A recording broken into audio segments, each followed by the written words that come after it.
Hi, it's Stu from 3B. I know it's been a while. Hi, how are you? You doing alright? So, here's the thing. I've got a problem with Denon. I bought the AVC X4700H and there be a problem with that then there said Denon AVR amp.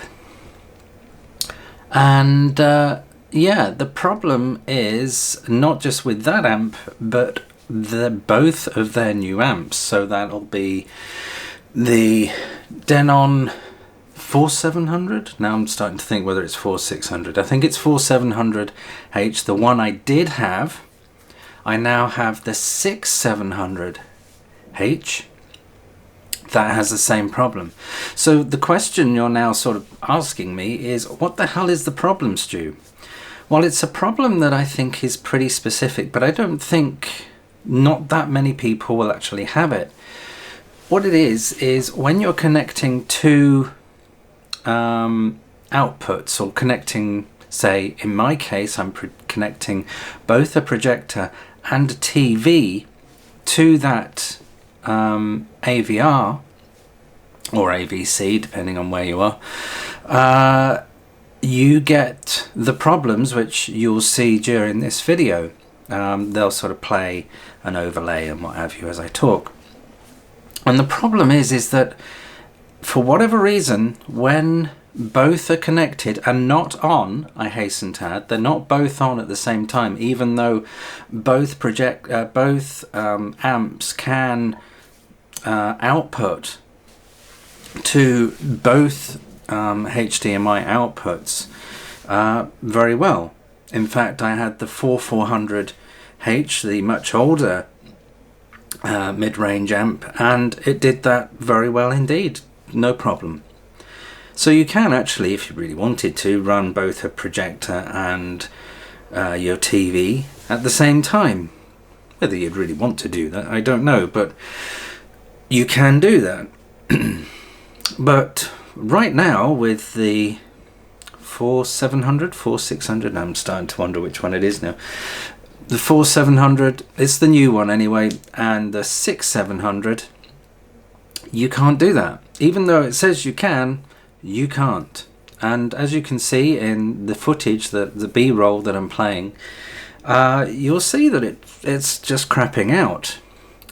And if both HDMI, if both connections on the HDMI on the output, one for the projector and one for the TV, are connected at the same time, you get all sorts of anomalies.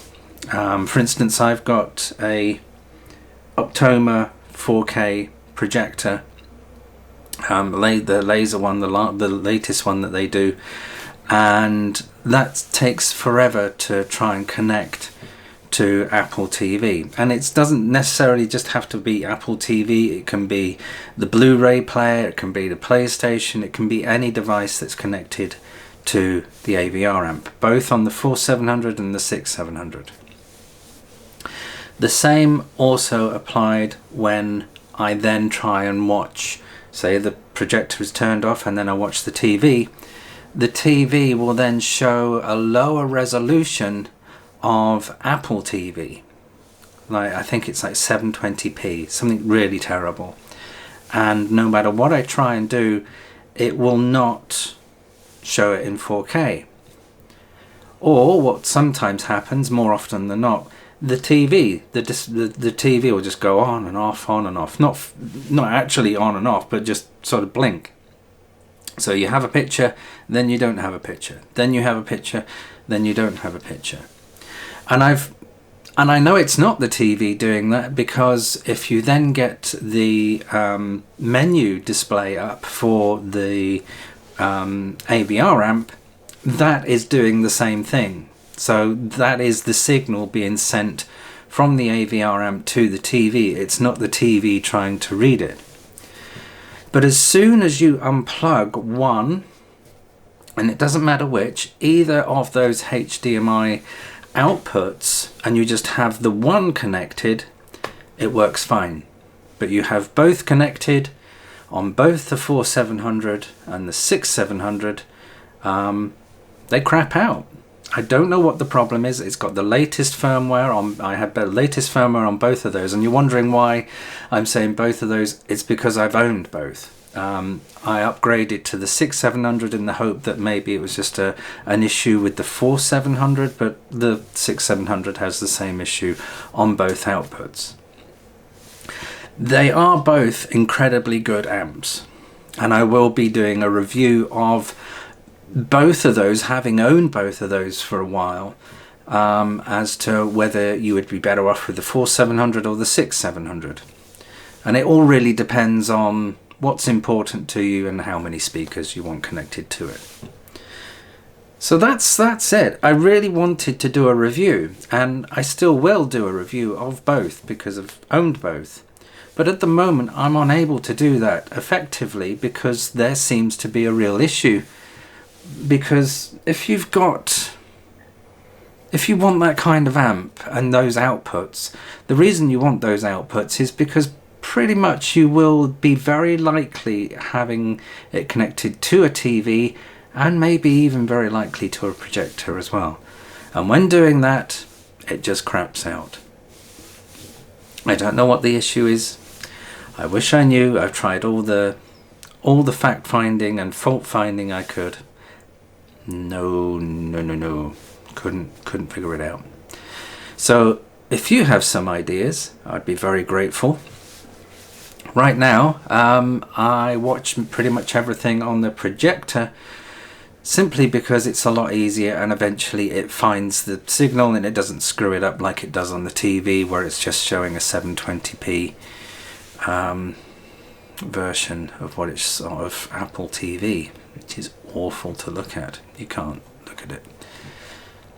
Let me know your thoughts. What do you think it is? I personally think it's certainly not a hardware issue. I'm quite convinced it's a bug in their firmware that needs to be addressed, that perhaps they're just not aware of. Maybe they just didn't test the outputs working together at the same time. Not necessarily at the same time, but just that's the thing I need to clarify.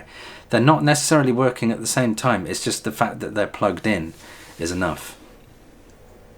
So let me know your thoughts if you have any ideas on potential fixes for this drama. And I do aim to do more videos. I know I keep saying that. And I wanted to do more in terms of reviewing these AVRs. And there's lots of other gizmos and gadgets that I can review as well.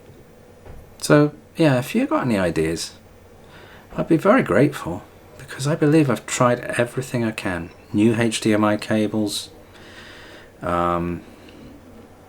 different devices, one device, all devices, different HDMI inputs, the whole shebang. And it still just points down to the firmware.